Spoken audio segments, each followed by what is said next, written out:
নমস্কার, 7 নিউজ নেটওয়ার্কে আপনাদের স্বাগত। শিক্ষার্থীদের মধ্যে লেখাপড়ার পাশাপাশি খেলাধুলার চর্চাকে উৎসাহিত করতে বরাবরই অগ্রণী ভূমিকা পালন করে চলেছে পানিহাটি পৌরাঞ্চলের অন্যতম ঐতিহ্যবাহী সংগঠন সোদপুর ক্লাব। এই ক্লাবের উদ্যোগে শিক্ষার্থীদের ফুটবল, ক্রিকেট, ক্যারাটে, যোগা ইত্যাদি বিভিন্ন খেলার উন্নত মানের প্রশিক্ষণের ব্যবস্থা রয়েছেন জাতীয় এবং আন্তর্জাতিক স্তরের প্রশিক্ষকও। সম্প্রতি সোদপুর ক্লাবের উদ্যোগে তাদের নিজস্ব খেলার মাঠ চণ্ডীচরণ গাঙ্গুলি ক্রীড়াঙ্গনে নৈশকালীন ইনডোর ক্রিকেট অনুশীলন কেন্দ্রের শুভ উদ্বোধন হলো। সারা বছর ধরে দিনের আলোয় ইনডোর ক্রিকেট অনুশীলন কেন্দ্র তো ছিলই, রাতের বেলাতেও এমনকি বর্ষা বা প্রতিকূল আবহাওয়াতেও যাতে শিক্ষার্থীরা অনুশীলন করতে পারে সেই কথা মাথায় রেখে আরও একটি স্বপ্ন পূরণ হলো। এবার এই ক্লাবের ইনডোর ক্রিকেট স্টেডিয়ামটিতে অনুশীলনের উন্নততর পরিকাঠামো যুক্ত করে নৈশকালীন ইনডোর ক্রিকেট অনুশীলন কেন্দ্রের উদ্বোধন করা হলো সোদপুর ক্লাবের ক্রিকেট স্টেডিয়ামটিতে।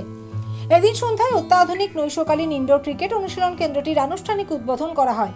উদ্বোধনী অনুষ্ঠানে প্রধান অতিথি হিসেবে উপস্থিত ছিলেন পানিহাটির বিধায়ক রত্না দেবনাথ।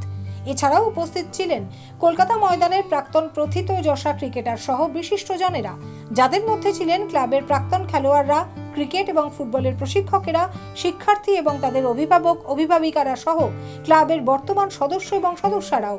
অনুশীলন কেন্দ্রটি ঘুরে দেখে ক্লাবের সদস্যদের পাশে থাকার আশ্বাস দিয়েছেন বিধায়ক রত্না দেবনাথ।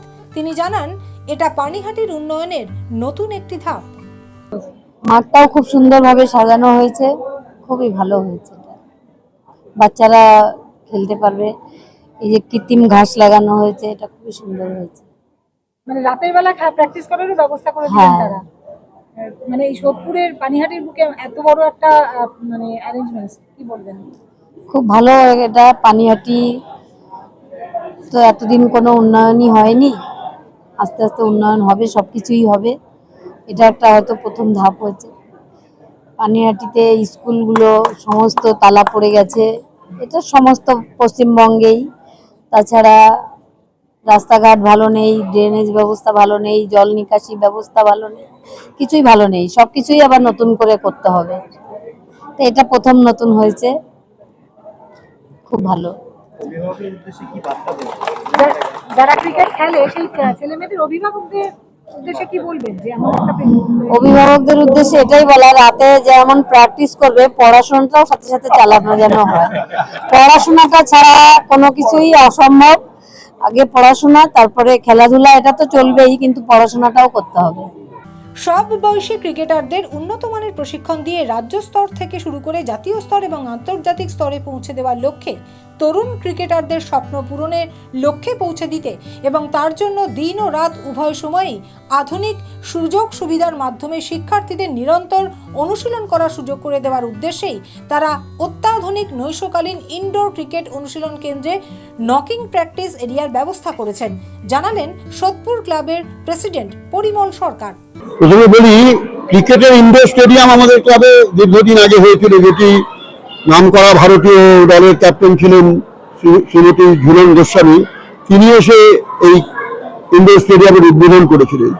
আজকে যেটা হলো সেটা হচ্ছে এখানে নৈশকালীন প্র্যাকটিসের বন্দোবস্ত করা, রাতে আলো জ্বালিয়ে, অর্থাৎ দিনের সঙ্গে রাতে এই জায়গাটাকে ব্যবহার করা যাবে, তার ব্যবস্থা করা হলো। এর বাইরে অতিরিক্ত যেটা হলো সেটা হচ্ছে যে এই পুরো জায়গাটাকে অ্যাস্ট্রোটার্ফ দিয়ে, এই আগে এটা কংক্রিট ছিল, তো এটাকে পুরোটাই অ্যাস্ট্রোটার্ফ দিয়ে বাধাই করা হয়েছে এবং এক্সট্রা একটা বোর্ডিং রান আপ তৈরি করা হয়েছে। অর্থাৎ আরো উন্নততর প্রশিক্ষণ দেবার বন্দোবস্ত তৈরি করে এই ইনডোর কোচিং স্টেডিয়ামটাকে তৈরি করা হলো। বিশেষভাবে উল্লেখযোগ্য যে এটা রাতে খেলার জন্য উপযোগী করে তোলা হলো। মানে সময় নষ্ট না করে এখন দিনে রাতে দুবেলায় প্র্যাকটিস করা যাবে। অবভিয়াসলি এটা ক্রীড়া পিপাসু মানুষের কাছে একটা বড় প্রাপ্তি হবে এবং যে সমস্ত ছোট ছোট তরুণ প্রতিভারা স্বপ্ন দেখে ভালো ক্রিকেটার হবে, তাদের জন্য এই জায়গাটা একটা তাদের প্রশিক্ষণের জন্য, তাদের অনুশীলনের জন্য একটা বড় জায়গা হয়ে উঠবে, এটা আমাদের দৃঢ় বিশ্বাস। আমরা একটা বোলিং মেশিনও এনেছি, যেখানে ওই মানে একটা নির্দিষ্ট স্পিডের ভেরিয়েশন তৈরি করা যায়, যাতে ফাস্ট বোলার তৈরি করার জন্য এবং নকিং, সেখানে তার উল্টো দিকে নকিং এরও বন্দোবস্ত করা হয়েছে। এগুলো সবই ক্রিকেটের উন্নত মানের প্রশিক্ষণের বিভিন্ন দিক, সেগুলো আমরা ধীরে ধীরে ইন্ট্রোডিউস করার চেষ্টা করছি, অনেকটা করে উঠেছি। আগামী দিনে আরও নতুন জিনিস বেরোবে, আরও ইন্ট্রোডিউস করা হবে, চেষ্টা করব। আমাদের একটা স্বপ্ন পূরণ হলো বলা যায়। এবং তোমরা আমাদের এই যে তোমরা এসেছো, তোমরা সবসময় আমাদের পাশে থাকো, আগামী দিনেও থাকবে। তোমাদেরকে অনেক ধন্যবাদ। গৌতমী নাথ এবং শ্যামল পালের রিপোর্ট 7 এবেক নিউজ নেটওয়ার্ক। আরও বিভিন্ন খবরের আপডেট জানতে হলে অবশ্যই সাবস্ক্রাইব করুন 7 এবেক নিউজ নেটওয়ার্ক চ্যানেলটি, কারণ আপনাদের একটা সাবস্ক্রিপশন আমাদের কাছে অত্যন্ত মূল্যবান। পাশাপাশি অবশ্যই ফলো করুন আমাদের হোয়াটসঅ্যাপ চ্যানেলটিও। জয় হিন্দ।